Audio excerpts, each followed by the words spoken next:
আসসালামু আলাইকুম রহমতুল্লাহি ওয়া বারাকাতুহু। এই মুহূর্তে যে যেখানে যে অবস্থায় আছেন, আশা করি সবাই ভালো আছেন, সুস্থ আছেন এবং সুন্দর আছেন।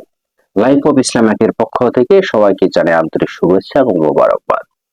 আজ আপনাদের সামনে সূরা আল বাকারার 153 নম্বর একটি আয়াত নিয়ে আপনাদের সামনে উপস্থিত হয়েছি। আশা রাখি আপনারা শুনবেন এবং অপরকে দেখার জন্য সুযোগ করে দিবেন, সেই প্রত্যাশা রাখি লাইফ অফ ইসলামের পক্ষ থেকে।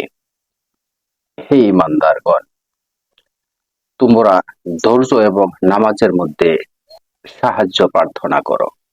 নিশ্চয় আল্লাহ ধৈর্যশীলদের সঙ্গে আছেন। সূরা আল বাকারা আয়াত 153।